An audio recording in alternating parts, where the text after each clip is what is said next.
Hey there, I'm Lee, the Southern Storyteller. So welcome to my channel, and here's the purpose of this channel. Here's what I want to do. This is a storytelling channel. This is for entertainment purposes only. I'm not here to sway you. I'm not here to influence you. I'm not here to convince you about anything, really. I'm just here to tell some stories because I love storytelling.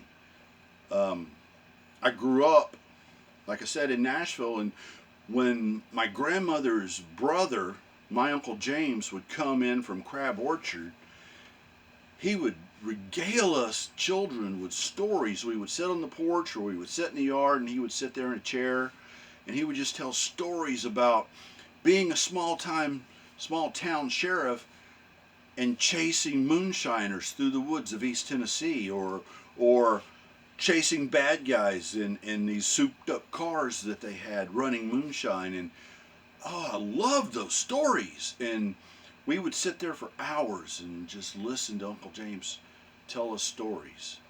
And I feel like we're getting away from that in our country. And so I'm hoping that through this channel we might reignite some of that, because here's the thing, you all have stories to tell.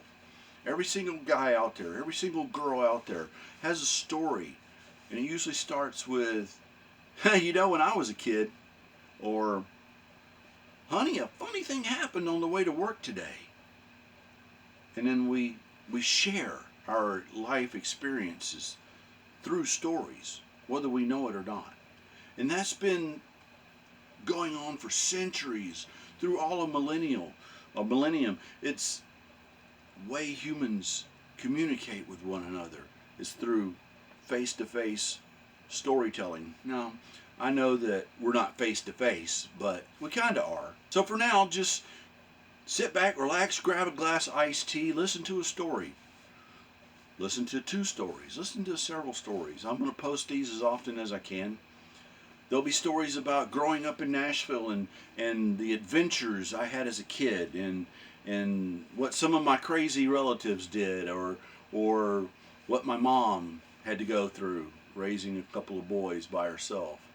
And if you like it, you know what to do.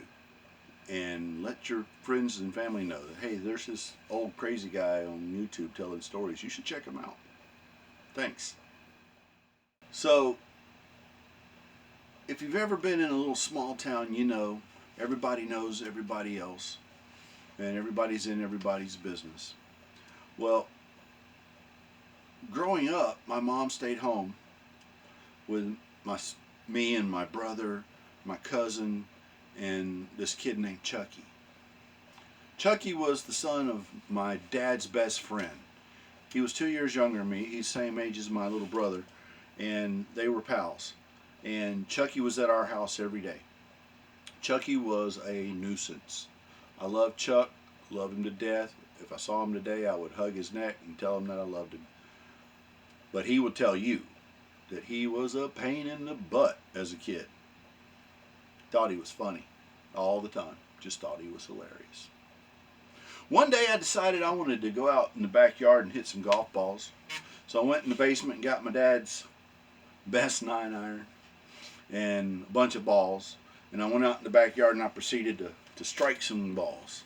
And I was doing pretty good until Chucky decided to come and join the party. What you doing? Well, I'm hitting golf balls, Chucky. Bet you can't. Yeah, Chuck, I can hit a golf ball. I've already hit a bunch. Bet you can't. Okay, Chucky. Well, I'm going to show you how to hit a golf ball right here and right now. So stand back. I ain't got no stand back. Let's take a pause for a second. For those of you from places other than the South, we have these things down here called headache powders. And there's BC headache powders, Excedrin headache powders. And back when I was a kid, there were stand back headache powders. S-T-A-N-B-A-C-K. Stand back. Well, Mr. Smarty Pants Chucky thought it would be just really cute to just get on my nerves. And every time I would say, stand back, Chucky, he'd say, I ain't got no stand back. I'd say, stand back, Chuck. I ain't got no stand back. No, really, Chucky, stand back. I ain't got no stand back. I ain't got no stand back. So I'm like, Chucky, this is the last time I'm going to tell you. I'm going to hit this golf ball, and you better stand back. I ain't got no. Bow! I turn around and I look, and I'd hit Chucky right across the forehead with that 9-iron. Blood was pouring down his forehead into his eye. He couldn't see anything. Home Alone moment. He runs screaming toward the house. He's holding his face. Blood's pouring down his arm, dripping off his elbow. And I yelled, Chucky, don't tell Mama! Like, what else was he going to do? He goes running in the house. Blood's pouring down his arm, coming off his elbow. Now, my mom had been a nurse in a previous life, and she knew that Chucky was going to need some medical attention real soon. So she goes running out the house. She's got a towel on Chucky's face, and she throws him in the car, and she gives me that look as she's getting in the car like, you're going to die, boy. I don't know who watched us, but she left with Chucky. She probably just took him to his mama's house, which was down the road, and came back, because she wasn't gone very long. But she came back, and I prepared for the whooping that I was going to get. And I knew I was going to get it, and I knew it was going to hurt. And as she came up to me, I said, Mama, before you beat me, let me tell you what happened. And I proceeded to tell her the story. I ain't got no stand back. Probably 100 times he said, I ain't got no stand back. So when I got finished telling Mom what had happened, she looked at me somewhat compassionately and said, well, I guess next time he'll stand back, won't he? And went in the house. Chuck still got a scar to this day, I'm pretty sure, across his forehead. And all he had to do was stand back.